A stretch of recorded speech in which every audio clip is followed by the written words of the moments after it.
Now that I am done braiding, I am spraying it with water out of my spray bottle to pretty much start the detangling process. And I'm using my unbrush to do that as well.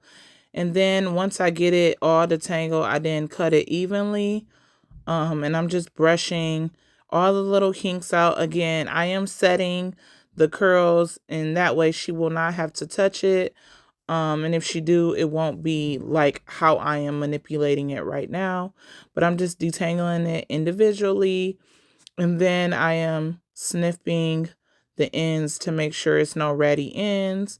But I just take it and I just wet it. You can also do this throughout the time of wearing the hair if you prefer to brush it.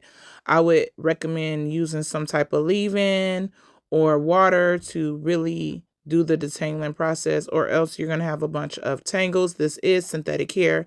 Again, you do not want to brush it to the point where it is straight.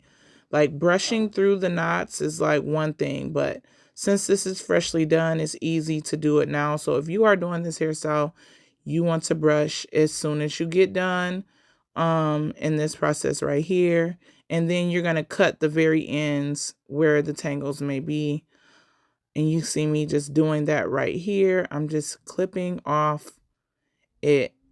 And then once I get done, I go throughout the braid and to create. So I don't want these boho pieces to be the same length as the actual braid. So I start creating a layered or more voluminous look. So I'm just cutting randomly like different lengths of how I want the boho hair to be to give it that volume that it needs and give it that oomph, you know? So in the density, when it's all one length, it's not giving, to me, it's just not giving, you know? So that's what you see me doing here, just really making sure that I cut row by row, just cutting the two pieces so those curls can bounce out from the braid instead of being so connected. So I hope this all makes sense. It really gives it a different type of look, a look that I love, and I just love this hair. And you can also do this hairstyle like doing the miracle knots look where you just crochet it in. If you guys want to see a video of that, let me know. I'm really thinking about doing that. So yeah, I'm just pretty much going through her entire head and just snipping off the boho where I would like it to be. And then once I get done, I am going to then let it flow the way that it needs to. But you constantly just want to make sure you manipulate it and just really cut it. I'm kind of doing like a downward cut. And now that I'm done, I'm going through with the Blue Magic, and I am just making sure I go through her entire head just to make sure her hair is nice and oiled and moisturized, and she won't have to worry about this for at least a week. I recommend doing this at least once a week, maybe 2 times. It depends on the porosity of your hair and things like that. But I do want to say you want to go over it also with like some type of braiding spray. I recommend the Camille Rose, which I'll put that in here somewhere. Again, everything that I'm using will be on my Amazon storefront, and you can just purchase everything from there. I love to purchase off of Amazon because it comes straight to my house. And usually I be working all the time, so I don't have a lot of time sometimes to get to the store.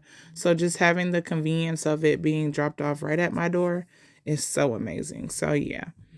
But I am just making sure that I just go through. And then I also put it throughout her braids because her hair is in her braids. So you want to do that as well and really just massage it in. Now I'm using this mousse to really set the curls and make sure the curls are nice in place and really help, like the mousse helps define the curls. So that's why you see me just spreading it all the way through. And you can use also like a type of leave-in to do this as well, like or a Nairobi. But I like to use the kind that I have. And you see the curls? I just had to show you guys. And then I go over it with the finished touch-up, just like some oil sheen to really give it the look that it needs to give. You guys, I love this hair. Like, do you see what it's giving? It's reminding me of so many other hairstyles, but here it is, styled and actually being down. I love the Bantu knot look. It's giving queen. And if you want to see some more tutorials, here they are. See you in the next one. Peace and hair grease. Thanks for watching. Bye.